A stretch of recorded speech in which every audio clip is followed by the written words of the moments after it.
NG Partners, welcome to my channel. நான் உங்கள் ஆதித்யா.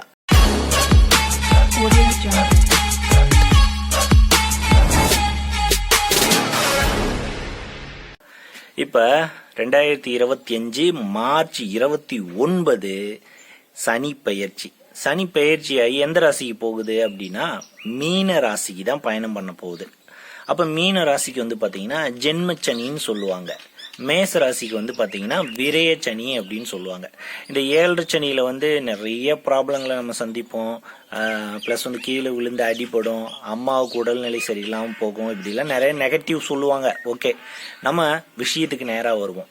அதாவது நம்மளுடைய பிரெத் சார்ட் அப்படிங்கிறது இறைவன் வந்து நமக்காக ப்ரோக்ராமிங் பண்ணி இதுதான் உன் லைஃப் அப்படின்னு சொல்லி கொடுக்கப்பட்ட ஒரு சீட்டு தான் வந்து நம்மளுடைய ஜாதகம். அந்த ஜாதகத்தை எடுத்து வச்சுக்கோங்க. அந்த 12 கட்டத்தில் இப்போ கிரகங்கள் எங்கெங்க டிராவல் பண்ணிட்டு இருக்கோ அதையும் கிழிச்சு வச்சுக்கோங்க.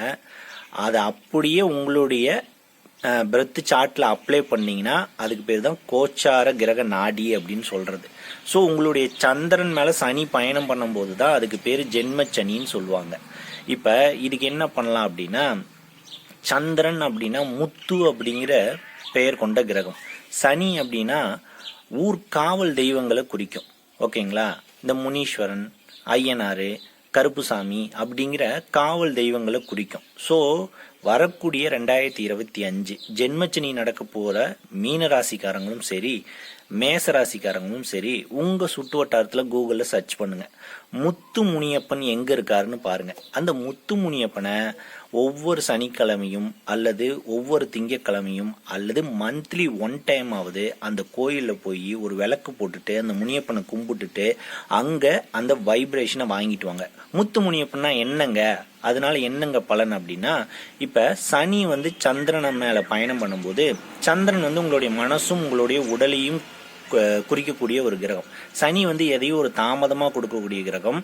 மன சோர்வை கொடுக்கக்கூடிய கிரகம் வந்து பாத்தீங்கன்னா சனி. ஓகேங்களா, சனி சந்திரன் மேல பயணம் பண்ணும்போது 7 சனியில ரொம்ப சோர்ந்து போயிடுவாங்க. ரொம்ப சோர்வா எதையுமே வந்து செய்ய தோணாது, ரொம்ப ஃபாஸ்டா ஒரு வேலையை பண்ண தோணாது. அதனாலேயே வந்து அவங்களுக்கு கடன் பிரச்சனையும் உடல்நிலை தொந்தரவும் இதெல்லாம் வந்து அவங்க வாழ்க்கையில ஏற்படும். ஸோ அதை பேலன்ஸ் பண்ணணும். நம்ம உடம்புல சந்திரங்கிற சக்தி சனியால குறைக்கப்படுது. ஸோ சனியோடைய சக்தி வந்து இரும்பு சத்து நம்ம உடம்புல, சந்திரன் வந்து மனசு, ரத்த ஓட்டம்.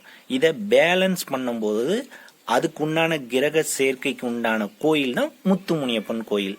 ஏங்க, நான் வந்து நான்வெஜ் சாப்பிட்றவங்க கிடையாதுங்க, வெஜிடேரியன் சாப்பிட்றவங்க. நான் எப்படிங்க முத்து முனியப்பன் கோயிலுக்கு போறது, அங்க போயிட்டு வந்து கோட்டர் வாங்கி கொடுக்கறதோ சுருட்டு வாங்கி கொடுக்கறதோ இல்ல நான்வெஜ் பலியிடுற பரிகாரங்களையோ நான் எப்படிங்க பண்றது அப்படின்னு நீங்க கேட்கறது காதுல விழுவுது. அதே சேம் கிரக இணைவு கொண்ட சக்தி கொண்ட ஒரு கோயில் தான் வந்து சாரதாம்பாள் கோயில். சந்திரனும் சனியும் ஒன்னா இருக்கா, சாரதாம்பாள் கோயில் எங்க இருக்குன்னு தேடுங்க. அந்த சாரதாம்பாள் கோயிலுக்கு சனிக்கிழமையும் திங்கக்கிழமையும் போய் வழிபாடு பண்ணிட்டு வாங்க. 2025 மீன ராசிக்கும் சரி மேச ராசிக்கும் சரி பெரிய இழப்புகள் இல்லாம இந்த வழிபாடுகளை மட்டும் பண்ணினீங்களாலே போதும். நீங்க 7 சனியை கடந்து ஒரு மனோபலத்தை வச்சு அதை கடந்து உங்க வாழ்க்கையில பெரிய சரிவுகளை சந்திக்காம நீங்க முன்னோக்கி போறதுக்கு இந்த முத்துமுனியப்பன் வழிபாடும் சாரதாம்பாள் வழிபாடும் ரொம்ப யூஸ்ஃபுல்லா இருக்கும் அப்படின்னு சொல்லி இந்த வீடியோவை முடிச்சுக்கிட்டு அடுத்த ஒரு வீடியோவில் நான் உங்களை சந்திக்கிறேன். அது வரைக்கும் உங்களிடமிருந்து விடைபெறுவது உங்கள் ஆதித்யா.